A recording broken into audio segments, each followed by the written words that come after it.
Faktor resikonya itu akan menjadi lebih besar kalau di dalam keluarga dia itu ada alergi makanan.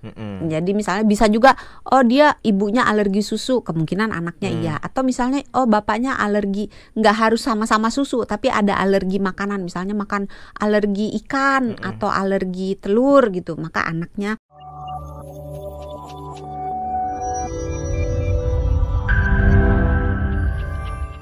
Intoleran laktosa ternyata sepenting itu buat kita tahu apakah kita tuh sebenarnya bisa nggak sih minum susu atau enggak, karena nggak main-main ya. Yang bahaya yang alergi sebetulnya. Kalau intoleransi walaupun dia menyebalkan, bikin perutnya nggak enak banget gitu gejalanya, tapi dia jarang yang menyebabkan kehilangan nyawa yang sampai serius gitu. Tapi kalau alergi potensi untuk menjadi serius itu lebih besar. Iya. Terus gimana caranya dok supaya kita tahu kalau kita tuh ternyata alergi atau intoleran laktosa?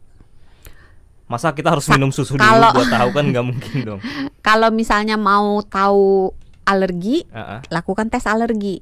Oh ada? Ada. Di mana biasanya? Di lab-lab yang harus di rumah sakit di klinik ya? Atau di rumah sakit, di klinik alergi bisa, di rumah sakit yang menyediakan dokter khusus untuk alergi bisa gitu. Pokoknya cari dokter yang khusus alergi, menangani alergi. Itu bisa dicek. Tapi kalau misalnya untuk laktosa intolerans agak sebenarnya bisa dicek juga gitu. Tapi murah nggak sih dok kalau cek yang alergi itu biayanya, range-nya? Minum aja deh. Ya, berarti udah ketahuan harganya ya. Kisarannya tergantung labnya di mana gitu ya. Gitu. Jadi kalau untuk gejala sebenarnya dua-dua ini berbagi beberapa gejala yang sama. Kayak misalnya sakit perut, mual, muntah, diare, itu berbagi gejala yang sama. Tapi ada gejala yang kebanyakan di alergi susu yang tidak ada di intoleransi susu. Contohnya? Contohnya tadi yang di mulutnya rasanya kayak gremet-gremet, kayak bengkak, baal. Itu tidak ada di intoleransi susu. Adanya di yang alergi. Terus gatel-gatel, merah-merah gitu. Itu juga tidak ada di intoleransi susu, adanya di yang alergi. Karena kalau reaksi alergi kan sistem imun gitu kan. Terus batuk, sesak nafas, nafasnya bunyi, itu juga hanya ada di alergi susu. Jadi walaupun kalau dibilang susu itu bagus, kandungannya komplit, iya, proteinnya bagus gitu. Mudah diserap, iya, banyak vitamin, iya, banyak mineral, iya gitu. Tetapi tidak semua orang cocok. Dan untuk orang-orang yang tidak cocok minum susu, entah karena alergi minum susu atau karena intoleransi laktosa, maka susu itu bisa diganti pilihannya dengan, tergantung kalau dia mengejar protein bisa diganti dengan sumber protein lainnya. Ada telur, ada ayam, ada ikan, ada kalau nabati bisa diganti dengan susu kacang kedelai, bisa diganti dengan susu almond gitu. Jadi alternatifnya banyak. Tapi kalau mengikuti panduan gizi yang lama 4 sehat 5 sempurna 6 itu nggak bisa, karena penyempurnanya adalah susu gitu. Selain cek alergi, apalagi nih yang bisa kita lakuin dok untuk tahu, bisa nggak ada cara lain nggak? Apakah emang harus minum susu dulu aja? Biasanya keturunan. Nggak, untuk tahu, alergi, untuk tahu kalau alergi atau faktor resikonya itu akan menjadi lebih besar kalau di dalam keluarga dia itu ada alergi makanan.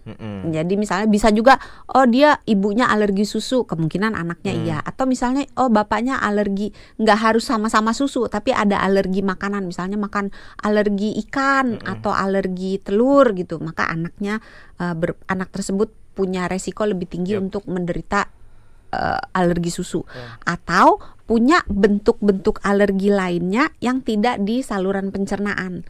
Misalnya dia punya asma. Asma itu sebetulnya reaksi alergi yang ada di saluran pernafasan. Atau misalnya dia alergi kulit. Jadi misalnya dia ada dermatitis atopik, ada sering giduan, kalau apa ya?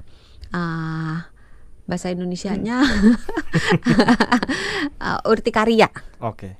Kalau orang awam bilangnya giduan giduan itu misalnya dia kena debu atau misalnya dia kena digigit nyamuk gitu, terus jadi bentol, merah, gatel, bengkak gitu. Nah, reaksi alergi yang entah di kulit, di saluran nafas maupun di saluran pencernaan itu mereka berbagi resiko. Jadi kalau ada asma maka satu garis itu satu, jadi antara ayah, ibu, kakek, nenek, pokoknya saudara ya, tante, om atau adik kakak gitu, itu mereka berbagi resiko yang sama untuk alergi apapun. Kita baca di TikTok ya, karena kita lagi live juga di TikTok @radio.sonrafm92. Yohanes Water, semoga Indonesia punya susu laktas free kayak di Amerika Serikat ya kah? Kalau di Amerika udah ada. Ya? Udah ada susu yang laktas free tulisannya. Itu berarti susu nabati, Dok ya? Biasanya gimana? Susu kacang. Bisa. Atau kalau misalnya untuk orang yang laktosa intoleran pengen minum susu sapi, sebenarnya agak nakal nih ya. Tapi bisa diakalin. Bisa. Beli aja enzim pencernaan yang ada laktasenya. Oh, jadi minum itu dulu atau gimana? Ya bareng minumnya. Oh, jadi dicampur ya? Wah, ini tipsnya.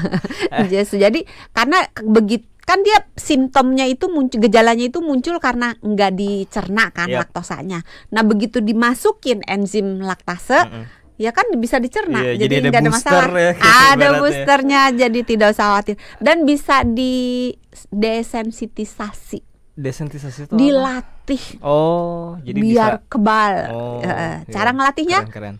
Cara ngelatihnya? Pelan-pelan dikasih susu. Sama jadi, dicampur enzim itu tadi ya.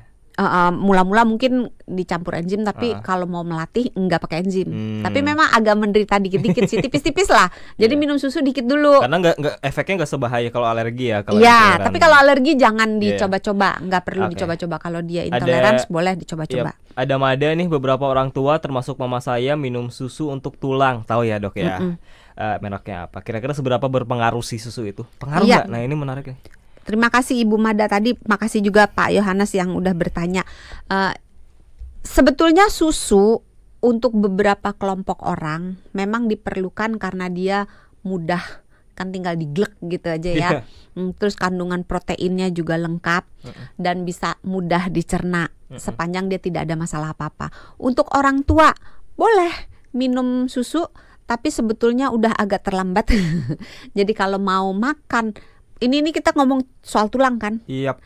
Kalau untuk orang tua, semakin berumur, semakin tinggi kita kehilangan massa tulang dan massa otot. Makanya orang makin berumur kan makin ciut, bungkuk, makin pendek, makin dagingnya makin tipis gitu, makin kurus, makin rapuh. Nah, untuk mencegah itu sebaiknya ditabung di usia belasan sampai 20-an. Karena itu masa-masa kita membuat otot kita itu besar, membuat tulang kita itu padat. Nah, setelah itu pengaruh, tetapi akan sangat besar pengaruhnya apabila nabung kalsiumnya itu di usia di bawah 30. Kalsiumnya ya justru tapi boleh kalau minum susu untuk tulang justru di usia-usia seperti itu ya, kalau mau ya. Iya, tapi bukan berarti untuk oma-oma, opa-opa tidak ada gunanya, tetap ada gunanya karena asupan protein, asupan kalsium, asupan vitamin D yang cukup itu juga membantu si tulang, si otot tidak tambah parah. Gitu.